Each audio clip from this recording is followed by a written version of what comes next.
સમાચાર રાજકોટથી કોંગ્રેસ અને આમ આદમી પાર્ટીના ગઠબંધન પર ભાજપે પ્રતિક્રિયા આપી છે। ભાજપના પ્રદેશ ઉપાધ્યક્ષ ભરત બોઘરાનું નિવેદન સામે આવ્યું છે। આમ આદમી પાર્ટી અને કોંગ્રેસ બંને ભ્રષ્ટાચારમાં ગળાડૂબ છે। તેઓની કથની અને કરવાની રીત બંને અલગ છે। આગામી લોકસભાની ચૂંટણી માટે કોંગ્રેસ અને આમ આદમી પાર્ટીનું ગુજરાતમાં પણ ગઠબંધન થયું છે। આમ આદમી પાર્ટી 2 સીટ પર અને જ્યારે અન્ય સીટ પર કોંગ્રેસ છે તે ચૂંટણી લડશે।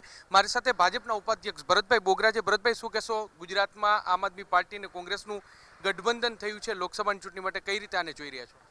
લોકશાહી છે, બધાનું સ્વાગત છે ચૂંટણીના મેદાનમાં ઉતરવા માટે, પરંતુ જે રીતે ભ્રષ્ટાચારથી ખદબદતી આમ આદમી પાર્ટી અને કરપ્શનથી ખરડાયેલી કોંગ્રેસ, આ બંને કરપ્ટ પાર્ટીઓ ભેગી થઈ છે। એ પાર્ટીના નેતાઓ પોતાના કરપ્શન કરેલા નાણાં કેમ સાચવવા એની ચિંતામાં પડ્યા છે। આમ આદમી પાર્ટીના ઘણા બધા નેતાઓ જેલની અંદર છે, કોંગ્રેસના નેતાઓ પણ ઘણા છે અને ઘણા જવાની તૈયારીમાં છે। જે રીતે દેશના લોકોએ એમના કરતૂતો, એમના કરપ્શન, એમના કાળા કામાને ઓળખી ગયા છે અને સ્વાભાવિક છે કે ગુજરાતીઓ તો એમાં અગ્રેસર હોય, ત્યારે ગુજરાતના લોકો પણ આ બંને ચહેરાઓને, બંને પાર્ટીના કરની જુદી ને કથની જુદી એને ઓળખી ગયા છે। જે લોકોને હજુ પણ ગઠબંધન કરવું એટલા કરી શકે છે।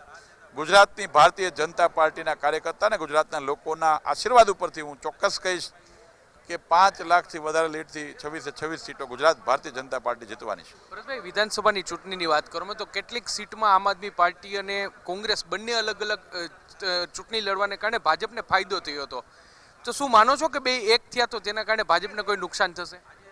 પહેલું તો દરેક ચૂંટણીના સમીકરણ અલગ હોય છે અને ગુજરાતમાં ભારતીય જનતા પાર્ટી એ લોકોના 27 વર્ષથી આશીર્વાદ લઈને સરકાર પર સત્તા પર બેઠી છે। આમ આદમી પાર્ટીને કોંગ્રેસ, મેં કીધું એમ કે ગુજરાતના લોકો એમને સારી રીતે ઓળખી ગયા છે। જે રીતે આમ આદમી પાર્ટીના લોકોએ વારંવાર ખોટું બોલીને જે પ્રકારે કેજરીવાલજીની અલગ પ્રકારનું ચિત્ર દેખાડી અને જે કરપ્શનમાં ગળાડૂબ થયા છે, ગુજરાતની જનતા એને સારી રીતે જાણી ગઈ છે।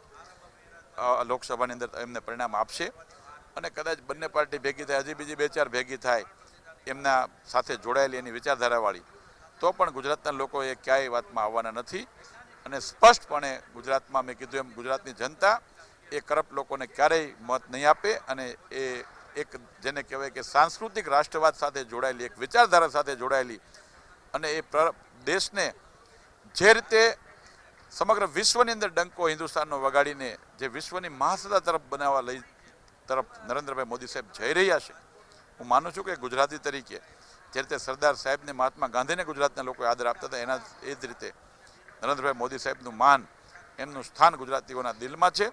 એટલે કોઈ સવાલ નથી, જે લોકો ભેગા થવો એ થઈ શકશે।